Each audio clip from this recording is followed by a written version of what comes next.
ಓಂ ಶಾಂತಿ. ಮಧುರಾತಿ ಮಧುರ ಶಿವ ಪರಮಾತ್ಮ ತಂದೆಯ ಮಧುರ ಮಹಾವಾಕ್ಯವನ್ನು ಕೇಳೋಣ. ಇವತ್ತಿನ ಮುರಳಿಯ ದಿನಾಂಕವಾಗಿದೆ 22/5/2025. ಪ್ರಾತಃ ಮುರಳಿ ಓಂ ಶಾಂತಿ ಬಾಪ್ತಾದ ಮಧುಬನ್. ಮಧುರ ಮಕ್ಕಳೇ, ನೀವು ಈ ಕಣ್ಣುಗಳಿಂದ ಏನೆಲ್ಲವನ್ನು ನೋಡುತ್ತೀರೋ ಇದೆಲ್ಲವೂ ಹಳೆಯ ಪ್ರಪಂಚದ ಸಾಮಗ್ರಿಗಳಾಗಿವೆ. ಇದು ಸಮಾಪ್ತಿಯಾಗಲಿದೆ. ಆದ್ದರಿಂದ ಈ ದುಃಖಧಾಮವನ್ನು ಬುದ್ಧಿಯಿಂದ ಮರೆತು ಹೋಗಿ. ಇಂದಿನ ಪ್ರಶ್ನೆಯಾಗಿದೆ, ಮನುಷ್ಯರು ತಂದೆಯ ಮೇಲೆ ಯಾವ ದೋಷವನ್ನು ಹೊರಿಸಿದ್ದಾರೆ, ಆದರೆ ಆ ದೋಷವು ಯಾರದೂ ಇಲ್ಲ? ಉತ್ತರ, ಯಾವ ಇಷ್ಟು ದೊಡ್ಡ ವಿನಾಶವಾಗುತ್ತದೆಯೋ ಇದನ್ನು ಭಗವಂತನೇ ಮಾಡಿಸುತ್ತಾರೆ. ದುಃಖ ಸುಖವನ್ನು ಅವರೇ ಕೊಡುತ್ತಾರೆಂದು ಮನುಷ್ಯರು ತಿಳಿಯುತ್ತಾರೆ. ಹೀಗೆ ತಿಳಿದು ತಂದೆಯ ಮೇಲೆ ಬಹಳ ದೊಡ್ಡ ದೋಷವನ್ನು ಹಾಕಿದ್ದಾರೆ. ಇದಕ್ಕೆ ತಂದೆಯು ತಿಳಿಸುತ್ತಾರೆ, ಮಕ್ಕಳೇ, ನಾನು ಸದಾ ಸುಖದಾತನಾಗಿದ್ದೇನೆ. ನಾನು ಯಾರಿಗೂ ದುಃಖವನ್ನು ಕೊಡಲು ಸಾಧ್ಯವಿಲ್ಲ. ಒಂದು ವೇಳೆ ನಾನು ವಿನಾಶ ಮಾಡಿಸುವುದಾದರೆ ಎಲ್ಲ ಪಾಪವು ನನ್ನ ಮೇಲೆ ಬಂದು ಬಿಡುವುದು. ವಿನಾಶವು ನಾಟಕದನುಸಾರ ಆಗುತ್ತದೆ, ನಾನು ಮಾಡಿಸುವುದಿಲ್ಲ. ಗೀತೆ. ರಾತ್ರಿಯ ಪ್ರಯಾಣಿಕನೇ, ಸುಸ್ತಾಗಬೇಡ. ಓಂ ಶಾಂತಿ. ಮಕ್ಕಳಿಗೆ ಕಲಿಸಿಕೊಡುವುದಕ್ಕಾಗಿ ಕೆಲವು ಗೀತೆಗಳು ಬಹಳ ಸುಂದರವಾಗಿವೆ. ಗೀತೆಯ ಅರ್ಥವನ್ನು ತಿಳಿಸುವುದರಿಂದ ವಾಣಿಯು ಆರಂಭವಾಗುವುದು. ಮಕ್ಕಳ ಬುದ್ಧಿಯಲ್ಲಿದೆ, ನಾವು ಎಲ್ಲ ದಿನಗಳು ಯಾತ್ರೆಯಲ್ಲಿದ್ದೇವೆ. ರಾತ್ರಿಯ ಯಾತ್ರೆಯು ಮುಕ್ತಾಯವಾಗುತ್ತಿದೆ. ಭಕ್ತಿ ಮಾರ್ಗವೇ ರಾತ್ರಿಯ ಯಾತ್ರೆಯಾಗಿದೆ. ಅರ್ಧಕಲ್ಪ ರಾತ್ರಿಯ ಯಾತ್ರೆ ಮಾಡಿ ಇಳಿಯುತ್ತಾ ಬಂದಿದ್ದೀರಿ. ಈಗ ಹಗಲಿನ ಯಾತ್ರೆಯಲ್ಲಿ ಬಂದಿದ್ದೀರಿ. ಈ ಯಾತ್ರೆಯನ್ನು ಒಂದೇ ಬಾರಿ ಮಾಡುತ್ತೀರಿ. ನಿಮಗೆ ತಿಳಿದಿದೆ, ನೆನಪಿನ ಯಾತ್ರೆಯಿಂದ ನಾವು ತಮೋಪ್ರಧಾನರಿಂದ ಸತೋಪ್ರಧಾನರಾಗಿ ನಂತರ ಸತೋಪ್ರಧಾನ ಸತ್ಯಯುಗದ ಮಾಲೀಕರಾಗುತ್ತೇವೆ. ಸತೋಪ್ರಧಾನರಾಗುವುದರಿಂದ ಸತ್ಯಯುಗದ ಮಾಲೀಕರು, ತಮೋಪ್ರಧಾನವಾಗುವುದರಿಂದ ಕಲಿಯುಗದ ಮಾಲೀಕರಾಗುತ್ತೀರಿ. ಅದಕ್ಕೆ ಸ್ವರ್ಗವೆಂತಲೂ ಇದಕ್ಕೆ ನರಕವೆಂತಲೂ ಹೇಳಲಾಗುತ್ತದೆ. ಈಗ ನೀವು ಮಕ್ಕಳು ತಂದೆಯನ್ನು ನೆನಪು ಮಾಡುತ್ತೀರಿ. ತಂದೆಯಿಂದ ಸುಖವೇ ಸಿಗುತ್ತದೆ. ಮತ್ತೇನು ಹೇಳಲು ಸಾಧ್ಯವಾಗದಿದ್ದರೂ ಅವರು ಕೇವಲ ಇದನ್ನು ನೆನಪಿಟ್ಟುಕೊಳ್ಳಿ, ಶಾಂತಿಧಾಮವು ನಾವಾತ್ಮಗಳ ಮನೆಯಾಗಿದೆ. ಸುಖಧಾಮವು ಸ್ವರ್ಗದ ರಾಜ್ಯಭಾಗ್ಯವಾಗಿದೆ ಮತ್ತು ಈಗ ಇದು ದುಃಖಧಾಮ ರಾವಣ ರಾಜ್ಯವಾಗಿದೆ. ಈ ದುಃಖಧಾಮವನ್ನು ಮರೆತು ಹೋಗಿ ಎಂದು ತಂದೆಯು ತಿಳಿಸುತ್ತಾರೆ. ಬಲೆ, ಇಲ್ಲಿರುತ್ತೀರಿ, ಆದರೆ ಇದು ಬುದ್ಧಿಯಲ್ಲಿರಲಿ. ಈ ಕಣ್ಣುಗಳಿಂದ ಏನೆಲ್ಲವನ್ನು ನೋಡುತ್ತೇವೆಯೋ ಎಲ್ಲವೂ ರಾವಣ ರಾಜ್ಯವಾಗಿದೆ. ಈ ಶರೀರವನ್ನು ನೋಡುತ್ತೀರಿ, ಇದೆಲ್ಲವೂ ಸಹ ಹಳೆಯ ಪ್ರಪಂಚದ ಸಾಮಗ್ರಿಗಳಾಗಿವೆ. ಈ ಸಾಮಗ್ರಿಯೆಲ್ಲವೂ ರುದ್ರ ಜ್ಞಾನ ಯಜ್ಞದಲ್ಲಿ ಸ್ವಾಹ ಆಗುವುದಿದೆ. ಆ ಪತಿತ ಬ್ರಾಹ್ಮಣರು ಯಜ್ಞವನ್ನು ರಚಿಸಿದಾಗ ಅದರಲ್ಲಿ ಎಳ್ಳು, ತುಪ್ಪ, ಹರಳು ಮುಂತಾದ ಸಾಮಗ್ರಿಗಳನ್ನು ಸ್ವಾಹ ಮಾಡುತ್ತಾರೆ. ಇಲ್ಲಂತೂ ವಿನಾಶವಾಗಲಿದೆ. ಶ್ರೇಷ್ಠಾತಿಶ್ರೇಷ್ಠ ತಂದೆಯಾಗಿದ್ದಾರೆ. ಅವರ ನಂತರ ಬ್ರಹ್ಮ ಮತ್ತು ವಿಷ್ಣು ಶಂಕರನ ಅಷ್ಟೊಂದು ಪಾತ್ರವಿಲ್ಲ. ವಿನಾಶವಂತೂ ಆಗಲೇಬೇಕಾಗಿದೆ. ಯಾರ ಮೇಲೆ ಯಾವುದೇ ಪಾಪವು ಬರುವುದಿಲ್ಲವೋ ಅವರಿಂದ ತಂದೆಯು ವಿನಾಶ ಮಾಡಿಸುತ್ತಾರೆ. ಒಂದು ವೇಳೆ ಭಗವಂತನು ವಿನಾಶ ಮಾಡಿಸುತ್ತಾರೆಂದು ಹೇಳುವುದಾದರೆ ಅವರ ಮೇಲೆ ದೋಷವು ಬಂದು ಬಿಡುತ್ತದೆ. ಆದ್ದರಿಂದ ಇದೆಲ್ಲವೂ ನಾಟಕದಲ್ಲಿ ನಿಗದಿಯಾಗಿದೆ. ಇದು ಬೇಹದ್ದಿನ ನಾಟಕವಾಗಿದೆ. ಯಾವುದನ್ನು ಯಾರೂ ತಿಳಿದುಕೊಂಡಿಲ್ಲ. ರಚಯಿತ ಮತ್ತು ರಚನೆಯನ್ನು ಯಾರೂ ತಿಳಿದುಕೊಂಡಿಲ್ಲ. ತಿಳಿದುಕೊಳ್ಳದ ಕಾರಣ ನಿರ್ಧನಿಕರಾಗಿ ಬಿಟ್ಟಿದ್ದಾರೆ. ದಣಿ, ಒಡೆಯ ಯಾರೂ ಇಲ್ಲ. ಯಾರ ಮನೆಯಲ್ಲಾದರೂ ತಂದೆ ಇರುವುದಿಲ್ಲ ಮತ್ತು ಪರಸ್ಪರ ಹೊಡೆದಾಡುತ್ತಿದ್ದಾರೆ. ನಿಮಗೆ ಯಾರು ದಣಿ ದೋಣಿ ಇಲ್ಲವೇ ಎಂದು ಹೇಳುತ್ತಾರೆ. ಈಗಂತೂ ಕೋಟ್ಯಾಂತರ ಮನುಷ್ಯರಿದ್ದಾರೆ. ಇವರಿಗೆ ಯಾರೂ ದಣಿ ದೋಣಿ ಇಲ್ಲ. ದೇಶ ವಿದೇಶಗಳ ನಡುವೆ ಹೊಡೆದಾಡುತ್ತಿರುತ್ತಾರೆ. ಒಂದೇ ಮನೆಯಲ್ಲಿ ಮಕ್ಕಳು ತಂದೆಯ ಜೊತೆ, ಪುರುಷನು ಸ್ತ್ರೀಯ ಜೊತೆ ಜಗಳವಾಡುತ್ತಿರುತ್ತಾರೆ. ದುಃಖಧಾಮದಲ್ಲಿ ಅಶಾಂತಿಯೇ ಇದೆ. ಭಗವಂತ ತಂದೆಯು ಯಾವುದೇ ದುಃಖದ ಪ್ರಪಂಚವನ್ನು ರಚಿಸುತ್ತಾರೆಂದಲ್ಲ. ದುಃಖವನ್ನು ಕೊಡಲು ಸಾಧ್ಯವಿಲ್ಲ. ಅವರಿಗೆ ಸುಖದಾತನೆಂದು ಹೇಳಲಾಗುತ್ತದೆ. ಅಂದ ಮೇಲೆ ದುಃಖವನ್ನೇಕೆ ಕೊಡುತ್ತಾರೆ? ತಂದೆಯು ತಿಳಿಸುತ್ತಾರೆ, ನಾನು ನಿಮ್ಮನ್ನು ಬಹಳ ಸುಖಿಯನ್ನಾಗಿ ಮಾಡುತ್ತೇನೆ. ಮೊದಲನೆಯದಾಗಿ ತಮ್ಮನ್ನು ಆತ್ಮನೆಂದು ತಿಳಿಯಿರಿ. ಆತ್ಮವು ಅವಿನಾಶಿ, ಶರೀರವು ವಿನಾಶಿಯಾಗಿದೆ. ನಾವಾತ್ಮಗಳಿರುವ ಸ್ಥಾನವು ಪರಮಧಾಮವಾಗಿದೆ. ಅದನ್ನು ಶಾಂತಿಧಾಮವೆಂದು ಕರೆಯಲಾಗುತ್ತದೆ. ಈ ಶಬ್ದವು ಸರಿಯಾಗಿದೆ. ಸ್ವರ್ಗಕ್ಕೆ ಪರಮಧಾಮವೆಂದು ಹೇಳಲಾಗುವುದಿಲ್ಲ. ಪರಮ ಎಂದರೆ ದೂರಕ್ಕಿಂತ ದೂರ ಇರುವುದೆಂದರ್ಥ. ಸ್ವರ್ಗವಂತೂ ಇಲ್ಲಿಯೇ ಆಗುತ್ತದೆ. ಮೂಲವತನವು ಅತೀ ದೂರವಿದೆ. ಎಲ್ಲಿ ನಾವಾತ್ಮಗಳಿರುತ್ತೇವೆ ನೀವು ಸುಖ ದುಃಖದ ಪಾತ್ರವನ್ನು ಅಭಿನಯಿಸುತ್ತೀರಿ. ಇಂತಹವರು ಸ್ವರ್ಗಸ್ಥರಾದರು ಎಂದು ಮನುಷ್ಯರು ಹೇಳುವ ಮಾತು ತಪ್ಪಾಗಿದೆ. ಏಕೆಂದರೆ ಸ್ವರ್ಗವಂತೂ ಇಲ್ಲಿ ಇಲ್ಲವೇ ಇಲ್ಲ. ಇದು ಕಲಿಯುಗವಾಗಿದೆ. ಸಂಗಮದಲ್ಲಿ ನೀವು ಸಂಗಮಯುಗಿಯಾಗಿದ್ದೀರಿ. ಉಳಿದೆಲ್ಲರೂ ಕಲಿಯುಗಿಗಳಾಗಿದ್ದಾರೆ. ಒಂದೇ ಮನೆಯಲ್ಲಿ ತಂದೆಯು ಕಲಿಯುಗಿಯಾಗಿದ್ದಾರೆ, ಮಗನು ಸಂಗಮಯುಗಿಯಾಗಿರುತ್ತಾರೆ. ಸ್ತ್ರೀ ಸಂಗಮಯುಗಿಯಾಗಿದ್ದರೆ ಪುರುಷನು ಕಲಿಯುಗಿ ಆಗಿರುತ್ತಾನೆ. ಎಷ್ಟೊಂದು ಅಂತರವಾಗಿ ಬಿಡುತ್ತದೆ. ಸ್ತ್ರೀ ಜ್ಞಾನವನ್ನು ಪಡೆಯುತ್ತಾಳೆ, ಪುರುಷನು ಜ್ಞಾನಕ್ಕೆ ಬರಲಿಲ್ಲವೆಂದರೆ ಪರಸ್ಪರ ಸಹಯೋಗ ಕೊಡುವುದಿಲ್ಲ. ಮನೆಯಲ್ಲಿ ಕಿರಿಕಿರಿ ಆಗುತ್ತದೆ. ಸ್ತ್ರೀ ಹೂವಾಗುತ್ತಾಳೆ, ಪುರುಷನು ಮುಳ್ಳಿಗೆ ಮುಳ್ಳಾಗಿಯೇ ಉಳಿಯುತ್ತಾನೆ. ಒಂದೇ ಮನೆಯಲ್ಲಿ ನಾನು ಸಂಗಮಯುಗಿ ಪುರುಷೋತ್ತಮ ಪವಿತ್ರ ದೇವತೆಯಾಗುತ್ತಿದ್ದೇನೆಂದು ಮಗನು ತಿಳಿದುಕೊಂಡಿರುತ್ತಾನೆ. ಆದರೆ ಅವರ ತಂದೆಯು ತಿಳಿಸುತ್ತಾರೆ, ವಿವಾಹ ಮಾಡಿಕೊಂಡು ನರಕವಾಸಿಯಾಗು. ಈಗ ಆತ್ಮಿಕ ತಂದೆಯು ತಿಳಿಸುತ್ತಾರೆ, ಮಕ್ಕಳೇ ಪವಿತ್ರರಾಗಿ. ಈಗಿನ ಪವಿತ್ರತೆಯು 21 ಜನ್ಮಗಳವರೆಗೆ ನಡೆಯುತ್ತದೆ. ಈ ರಾವಣ ರಾಜ್ಯವು ಸಮಾಪ್ತಿಯಾಗಲಿದೆ. ಯಾರೊಂದಿಗೆ ಶತ್ರುತ್ವವಿರುತ್ತದೆಯೋ ಅವರ ಪ್ರತಿಮೆಯನ್ನು ಮಾಡಿ ಸುಡುತ್ತಾರಲ್ಲವೇ? ಹೇಗೆ ರಾವಣನನ್ನು ಸುಡುತ್ತಾರೆ ಅಂದ ಮೇಲೆ ಶತ್ರುವಿನೊಂದಿಗೂ ಎಷ್ಟೊಂದು ತಿರಸ್ಕಾರವಿರಬೇಕು.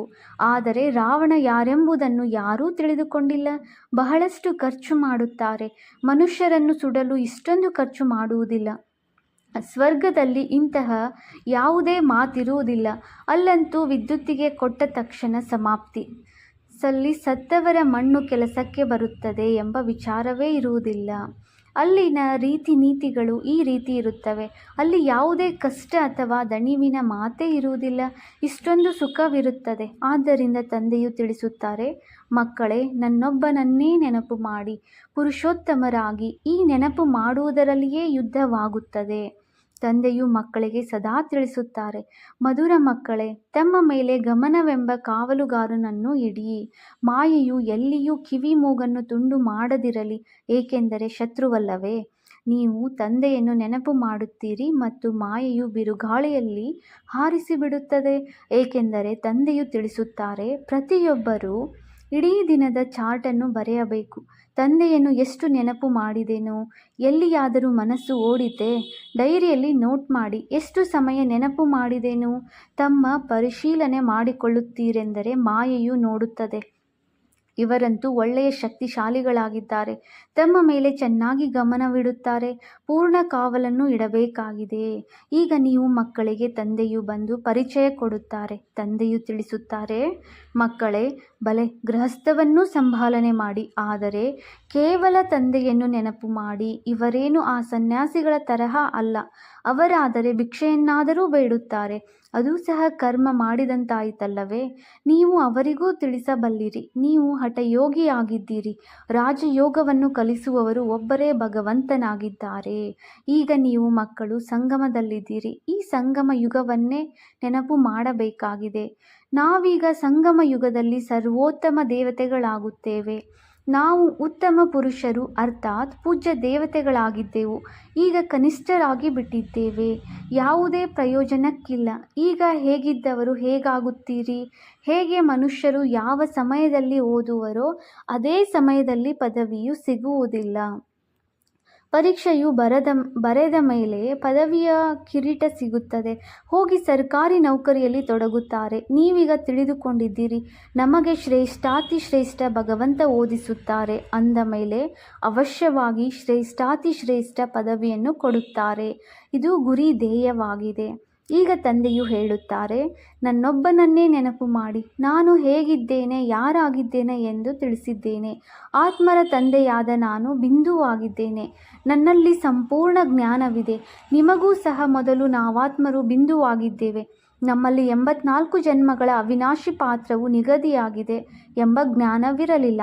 ಕ್ರೈಸ್ಟ್ ಪಾತ್ರವನ್ನು ಅಭಿನಯಿಸಿ ಹೋಗಿದ್ದಾರೆ. ಪುನಃ ಅವಶ್ಯವಾಗಿ ಬರುತ್ತಾರಲ್ಲವೇ? ಕ್ರೈಸ್ಟ್ನ ಅನುಯಾಯಿಗಳೆಲ್ಲರೂ ಹೋಗುವರು. ಕ್ರೈಸ್ಟ್ನ ಆತ್ಮವೂ ಸಹ ಈಗ ತಮೋ ಪ್ರಧಾನವಾಗಿರುವುದು. ಯಾರೆಲ್ಲ ಶ್ರೇಷ್ಠಾತಿ ಶ್ರೇಷ್ಠ ಧರ್ಮ ಸ್ಥಾಪಕರಿದ್ದಾರೆಯೋ ಅವರೀಗ ತಮೋ ಪ್ರಧಾನರಾಗಿದ್ದಾರೆ. ಇವರು ಬ್ರಹ್ಮ ಹೇಳುತ್ತಾರೆ, ನಾನು ಬಹಳ ಜನ್ಮಗಳ ಅಂತಿಮದಲ್ಲಿ ತಮೋ ಪ್ರಧಾನನಾದೆನು. ಈಗ ಮತ್ತೆ ಸತೋ ಪ್ರಧಾನನಾಗುತ್ತೇನೆ. ತತತ್ವಂ. ನೀವು ತಿಳಿದುಕೊಂಡಿದ್ದೀರಿ. ನಾವೀಗ ದೇವತೆಗಳಾಗುವುದಕ್ಕಾಗಿ ಬ್ರಾಹ್ಮಣರಾಗಿದ್ದೇವೆ. ವಿರಾಟ ರೂಪದ ಚಿತ್ರದ ಅರ್ಥವನ್ನು ಯಾರೂ ತಿಳಿದುಕೊಂಡಿಲ್ಲ. ಈಗ ನೀವು ಮಕ್ಕಳು ತಿಳಿದುಕೊಂಡಿದ್ದೀರಿ. ಆತ್ಮವು ಮಧುರ ಮನೆಯಲ್ಲಿದ್ದಾಗ ಪವಿತ್ರವಾಗಿರುತ್ತೇವೆ. ಇಲ್ಲಿ ಬಂದು ಪತೀತನಾಗಿದೆ. ಆದ್ದರಿಂದಲೇ ಹೇಳುತ್ತಾರೆ, ಹೇ ಪತೀತ ಪಾವನ, ಬಂದು ನಮ್ಮನ್ನು ಪವಿತ್ರರನ್ನಾಗಿ ಮಾಡಿ. ನಾವು ನಮ್ಮ ಮನೆ ಮುಕ್ತಿಧಾಮಕ್ಕೆ ಹೋಗಬೇಕು. ಇದು ಧಾರಣೆ ಮಾಡಿಕೊಳ್ಳುವ ಮಾತುಗಳಾಗಿವೆ. ಮುಕ್ತಿ, ಜೀವನ್ ಮುಕ್ತಿಧಾಮ ಎಂದು ಯಾವುದಕ್ಕೆ ಹೇಳಲಾಗುತ್ತದೆ ಎಂಬುದನ್ನು ಮನುಷ್ಯರು ತಿಳಿದುಕೊಂಡಿಲ್ಲ. ಮುಕ್ತಿಧಾಮಕ್ಕೆ ಶಾಂತಿಧಾಮವೆಂದು ಹೇಳಲಾಗುತ್ತದೆ. ಜೀವನ್ ಮುಕ್ತಿಧಾಮಕ್ಕೆ ಸುಖಧಾಮವೆಂದು ಹೇಳಲಾಗುತ್ತದೆ. ಇಲ್ಲಿ ದುಃಖದ ಬಂಧನವಿದೆ. ಜೀವನ್ಮುಕ್ತಿಗೆ ಸುಖದ ಸಂಬಂಧವೆಂದು ಹೇಳುತ್ತದೆ. ಈಗ ದುಃಖದ ಬಂಧನವೂ ದೂರವಾಗಿ ಬಿಡುವುದು. ನಾವು ಶ್ರೇಷ್ಠ ಪದವಿಯನ್ನು ಪಡೆಯುವುದಕ್ಕಾಗಿ ಪುರುಷಾರ್ಥ ಮಾಡುತ್ತೇವೆ. ಇದು ನಶೆ ಇರಬೇಕು. ನಾವೀಗ ಶ್ರೀಮತದಂತೆ ನಮ್ಮ ರಾಜಧಾನಿಯನ್ನು ಸ್ಥಾಪನೆ ಮಾಡುತ್ತಿದ್ದೇವೆ. ಜಗದಂಬೆಯು ನಂಬರ್ 1ನಲ್ಲಿ ಹೋಗುತ್ತಾರೆ. ನಾವು ಸಹ ಅವರನ್ನು ಫಾಲೋ ಮಾಡುತ್ತೇವೆ. ಯಾವ ಮಕ್ಕಳು ಈಗ ಮಾತಾಪಿತರ ಹೃದಯವನ್ನೇರುವರೋ ಅವರೇ ಭವಿಷ್ಯದಲ್ಲಿ ಸಿಂಹಾಸನಾಧೀಶರಾಗುವರು. ಯಾರು ದಿನ ರಾತ್ರಿ ಸೇವೆಯಲ್ಲಿ ಬ್ಯುಸಿಯಾಗಿರುವರೋ ಅವರೇ ಹೃದಯವನ್ನೇರುತ್ತಾರೆ. ಎಲ್ಲರಿಗೆ ಸಂದೇಶ ಕೊಡಬೇಕು. ತಂದೆಯನ್ನು ನೆನಪು ಮಾಡಿ. 1 ಪೈಸೆಯನ್ನೂ ಕೊಡಬೇಕಾಗಿಲ್ಲ. ಇವರು ರಾಖಿಯನ್ನು ಕಟ್ಟಲು ಬಂದರೆಂದರೆ ಏನಾದರೂ ಕೊಡಬೇಕಾಗುವುದೇನೋ ಎಂದು ಅವರು ತಿಳಿದುಕೊಳ್ಳುತ್ತಾರೆ. ಆದ್ದರಿಂದ ಹೇಳಿ, ನಮಗೆ ಮತ್ತೇನೂ ಬೇಕಾಗಿಲ್ಲ. ಕೇವಲ 5 ವಿಕಾರಗಳ ದಾನ ಕೊಡಿ. ಈ ದಾನ ತೆಗೆದುಕೊಳ್ಳುವುದಕ್ಕಾಗಿ ನಾವು ಬಂದಿದ್ದೇವೆ. ಆದ್ದರಿಂದ ಪವಿತ್ರತೆಯ ರಾಖಿಯನ್ನು ಕಟ್ಟುತ್ತೇವೆ. ತಂದೆಯನ್ನು ನೆನಪು ಮಾಡಿ ಪವಿತ್ರರಾಗಿ, ಆಗ ದೇವತೆಗಳಾಗುವಿರಿ. ಬಾಕಿ ನಾವು ತಮ್ಮಿಂದ 1 ಪೈಸೆಯನ್ನೂ ತೆಗೆದುಕೊಳ್ಳುವುದಿಲ್ಲ. ನಾವು ಆ ಬ್ರಾಹ್ಮಣರಲ್ಲ. ಕೇವಲ 5 ವಿಕಾರಗಳ ದಾನ ಕೊಟ್ಟರೆ ಗ್ರಹಣ ಬಿಟ್ಟು ಹೋಗುವುದು. ಈಗ ಯಾವುದೇ ಕಲೆಯೂ ಉಳಿದುಕೊಂಡಿಲ್ಲ. ಎಲ್ಲರ ಮೇಲೆ ಗ್ರಹಣ ಹಿಡಿದಿದೆ. ನೀವು ಬ್ರಾಹ್ಮಣರಾಗಿದ್ದೀರಲ್ಲವೇ? ಎಲ್ಲಿಗೆ ಹೋದರೂ ಹೇಳಿರಿ, ದಾನ ಕೊಟ್ಟರೆ ಗ್ರಹಣ ಬಿಡುವುದು.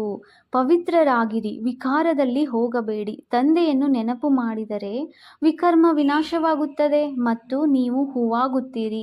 84 ಜನ್ಮಗಳನ್ನು ತೆಗೆದುಕೊಳ್ಳುತ್ತಾ ಕೆಳಗಿಳಿಯುತ್ತಾ ಬಂದಿದ್ದೀರಿ. ಈಗ ಹಿಂತಿರುಗಿ ಮನೆಗೆ ಹೋಗಬೇಕಾಗಿದೆ. ತಂದೆಯು ಬ್ರಹ್ಮರವರ ಮೂಲಕ ಸೂಚನೆ ನೀಡಿದ್ದಾರೆ. ಅವರು ಶ್ರೇಷ್ಠಾತಿಶ್ರೇಷ್ಠ ಭಗವಂತನಾಗಿದ್ದಾರೆ. ತಂದೆಗೆ ತನ್ನದೇ ಆದ ಶರೀರವಿಲ್ಲ. ಬ್ರಹ್ಮ, ವಿಷ್ಣು, ಶಂಕರನಿಗೆ ಶರೀರವಿದೆಯೇ? ಹೌದು, ಸೂಕ್ಷ್ಮ ಶರೀರವಿದೆ ಎಂದು ನೀವು ಹೇಳುತ್ತೀರಿ. ಆದರೆ ಸೂಕ್ಷ್ಮವತನವು ಮನುಷ್ಯ ಸೃಷ್ಟಿಯಂತೂ ಅಲ್ಲ. ಆಟವೆಲ್ಲವೂ ಇಲ್ಲಿಯೇ ನಡೆಯುತ್ತದೆ. ಸೂಕ್ಷ್ಮ ವತನದಲ್ಲಿ ನಾಟಕ ಹೇಗೆ ನಡೆಯುವುದು? ಮೂಲವತನದಲ್ಲಿಯೂ ಸೂರ್ಯ ಚಂದ್ರರೇ ಇಲ್ಲವೆಂದ ಮೇಲೆ ನಾಟಕವೆಲ್ಲಿಯದು? ಈ ಸಾಕಾರ ಪ್ರಪಂಚವು ಬಹಳ ದೊಡ್ಡ ಮಂಟಪವಾಗಿದೆ. ಇಲ್ಲಿಯೇ ಪುನರ್ಜನ್ಮವಾಗುತ್ತದೆ, ಸೂಕ್ಷ್ಮ ವತನದಲ್ಲಿ ಅಲ್ಲ. ಈಗ ನಿಮ್ಮ ಬುದ್ಧಿಯಲ್ಲಿ ಇಡೀ ಬೇಹದ್ದಿನ ಆಟವಿದೆ. ಈಗ ತಿಳಿದಿದೆ, ನಾವು ದೇವಿ ದೇವತೆಗಳು ಹೇಗೆ ವಾಮ ಮಾರ್ಗದಲ್ಲಿ ಬರುತ್ತೇವೆ. ವಾಮ ಮಾರ್ಗವೆಂದು ವಿಕಾರಿ ಮಾರ್ಗಕ್ಕೆ ಹೇಳಲಾಗುತ್ತದೆ. ಅರ್ಧಕಲ್ಪ ನಾವು ಪವಿತ್ರರಾಗಿದ್ದೆವು. ನಮ್ಮದೇ ಸೋಲು ಗೆಲುವಿನ ಆಟವಾಗಿದೆ. ಭಾರತವು ಅವಿನಾಶಿ ಖಂಡವಾಗಿದೆ. ಇದೆಂದೆಂದೂ ವಿನಾಶವಾಗುವುದಿಲ್ಲ. ಆದಿ ಸನಾತನ ದೇವಿ ದೇವತಾ ಧರ್ಮವಿತ್ತು. ಆಗ ಮತ್ಯಾವುದೇ ಧರ್ಮವಿರಲಿಲ್ಲ. ಯಾರು ಕಲ್ಪದ ಹಿಂದೆ ಈ ಮಾತುಗಳನ್ನು ಒಪ್ಪಿಕೊಂಡಿದ್ದರೋ ಅವರೇ ನಿಮ್ಮ ಈ ಮಾತುಗಳನ್ನು ಒಪ್ಪುವರು. 5000 ವರ್ಷಗಳಿಗಿಂತಲೂ ಹಳೆಯದಾದ ವಸ್ತು ಯಾವುದೂ ಇರುವುದಿಲ್ಲ. ಸತ್ಯಯುಗದಲ್ಲಿ ನೀವು ಮೊದಲು ಹೋಗಿ ತಮ್ಮ ಮಹಲುಗಳನ್ನು ತಯಾರು ಮಾಡುತ್ತೀರಿ. ಸಮುದ್ರದ ಕೆಳಗಡೆಯಿಂದ ಚಿನ್ನದ ದ್ವಾರಿಕೆಯು ಮೇಲೆದ್ದು ಬರುವುದಿಲ್ಲ. ಸಾಗರದಿಂದ ದೇವತೆಗಳು ರತ್ನಗಳ ತಟ್ಟೆಗಳನ್ನು ತುಂಬಿಕೊಡುತ್ತಿದ್ದರು ಎಂದು ತೋರಿಸುತ್ತಾರೆ. ವಾಸ್ತವದಲ್ಲಿ ಜ್ಞಾನಸಾಗರನು ತಂದೆಯಾಗಿದ್ದಾರೆ. ನೀವು ಮಕ್ಕಳಿಗೆ ಜ್ಞಾನರತ್ನಗಳ ತಟ್ಟೆಗಳನ್ನು ತುಂಬಿಕೊಡುತ್ತಿದ್ದಾರೆ. ಶಂಕರನು ಪಾರ್ವತಿಗೆ ಕಥೆಯನ್ನು ತಿಳಿಸಿದರೆಂದು ಹೇಳುತ್ತಾರೆ. ಜ್ಞಾನರತ್ನಗಳಿಂದ ಜೋಳಿಗೆ ತುಂಬಿದರು. ಶಂಕರನಿಗೆ ಹೇಳುತ್ತಾರೆ. ಭಂಗಿ ಸೇದುತ್ತಿದ್ದರು, ದತ್ತೂರಿ ಸೇವಿಸುತ್ತಿದ್ದರು ಎಂದು ಹೇಳುತ್ತಾರೆ. ಮತ್ತೆ ಅವರ ಮುಂದೆ ಹೋಗಿ ನಮ್ಮ ಜೋಳಿಗೆಯನ್ನು ತುಂಬಿಸಿ ಹಣ ಕೊಡಿ ಎಂದು ಕೇಳುತ್ತಾರೆ. ನೋಡಿ, ಶಂಕರನಿಗೂ ಗ್ಲಾನಿ ಮಾಡಿಬಿಟ್ಟಿದ್ದಾರೆ. ಎಲ್ಲರಿಗಿಂತಲೂ ಹೆಚ್ಚು ಗ್ಲಾನಿ ನನಗೆ, ತಂದೆ ಪರಮಾತ್ಮರಿಗೆ ಮಾಡುತ್ತಾರೆ. ಇದು ಆಟವಾಗಿದೆ. ಇದು ಪುನಃ ನಡೆಯುವುದು. ಈ ನಾಟಕವನ್ನು ಯಾರೂ ತಿಳಿದುಕೊಂಡಿಲ್ಲ. ನಾನು ಬಂದು ಆದಿಯಿಂದ ಅಂತ್ಯದವರೆಗೆ ಎಲ್ಲ ರಹಸ್ಯವನ್ನು ತಿಳಿಸುತ್ತೇನೆ. ಇದು ಗೊತ್ತಿದೆ. ಶ್ರೇಷ್ಠಾತಿಶ್ರೇಷ್ಠ ತಂದೆಯಾಗಿದ್ದಾರೆ. ವಿಷ್ಣುವಿನಿಂದ ಬ್ರಹ್ಮ, ಬ್ರಹ್ಮನಿಂದ ವಿಷ್ಣು ಹೇಗಾಗುತ್ತಾರೆ ಎಂಬುದನ್ನು ಯಾರೂ ತಿಳಿದುಕೊಂಡಿಲ್ಲ. ನಾವು ವಿಷ್ಣುವಿನ ಕುಲದವರಾಗಬೇಕು ಎಂದು ನೀವು ಮಕ್ಕಳು ಪುರುಷಾರ್ಥ ಮಾಡುತ್ತೀರಿ. ಶ್ರೀಮತದನುಸಾರ ನಮಗಾಗಿ ಸೂರ್ಯವಂಶಿ ಚಂದ್ರವಂಶಿ ರಾಜಧಾನಿಯನ್ನು ಸ್ಥಾಪನೆ ಮಾಡುತ್ತಿದ್ದೇವೆ. ಇದರಲ್ಲಿ ಯಾವುದೇ ಯುದ್ಧದ ಮಾತಿಲ್ಲ. ದೇವತೆಗಳು ಮತ್ತು ಅಸುರರ ನಡುವೆ ಎಂದೂ ಯುದ್ಧವಾಗುವುದಿಲ್ಲ. ದೇವತೆಗಳು ಸತ್ಯಯುಗದಲ್ಲಿರುತ್ತಾರೆ. ಅಲ್ಲಿ ಯುದ್ಧವು ಹೇಗಾಗುವುದು? ನೀವು ಬ್ರಾಹ್ಮಣರು ಈಗ ಯೋಗ ಬಲದಿಂದ ವಿಶ್ವದ ಮಾಲೀಕರಾಗುತ್ತೀರಿ. ಬಾಹುಬಲದವರು ವಿನಾಶ ಹೊಂದುತ್ತಾರೆ. ನೀವು ಶಾಂತಿಯ ಬಲದಿಂದ ವಿಜ್ಞಾನದ ಮೇಲೆ ವಿಜಯ ಗಳಿಸುತ್ತೀರಿ. ನೀವೀಗ ಆತ್ಮಾಭಿಮಾನಿಗಳಾಗಬೇಕಾಗಿದೆ. ನಾವು ಆತ್ಮಗಳಾಗಿದ್ದೇವೆ. ನಾವು ನಮ್ಮ ಮನೆಗೆ ಹೋಗಬೇಕಾಗಿದೆ. ಆತ್ಮಗಳು ತೀಕ್ಷ್ಣವಾಗಿದ್ದಾರೆ. ಈಗ ಇಂತಹ ವಿಮಾನಗಳು ಬಂದಿವೆ. 1 ಗಂಟೆಯ ಸಮಯದಲ್ಲಿ ಎಲ್ಲಿಂದ ಎಲ್ಲಿಗೋ ಹೋಗುತ್ತಾರೆ. ಆದರೆ ಆತ್ಮವಂತೂ ಅದಕ್ಕಿಂತಲೂ ತೀಕ್ಷ್ಣವಾಗಿದೆ. 1 ಕ್ಷಣದಲ್ಲಿ ಎಲ್ಲಿಂದ ಎಲ್ಲಿಗೋ ಹೋಗಿ ಜನ್ಮ ತೆಗೆದುಕೊಳ್ಳುತ್ತದೆ. ಕೆಲವರು ವಿದೇಶದಲ್ಲಿಯೂ ಹೋಗಿ ಜನ್ಮ ಪಡೆಯುತ್ತಾರೆ.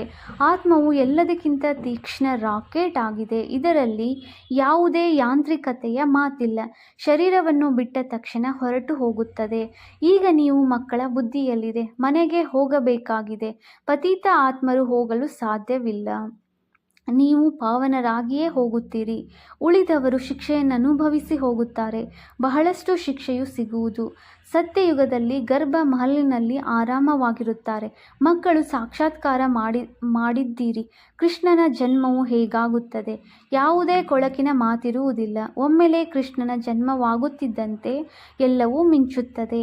ನೀವೀಗ ವೈಕುಂಠದ ಮಾಲೀಕರಾಗುತ್ತೀರಿ ಅಂದ ಮೇಲೆ ಇಂತಹ ಪುರುಷಾರ್ಥ ಮಾಡಬೇಕು. ಶುದ್ಧ ಪವಿತ್ರ ಆಹಾರ ಪಾನೀಯಗಳಿರಬೇಕು.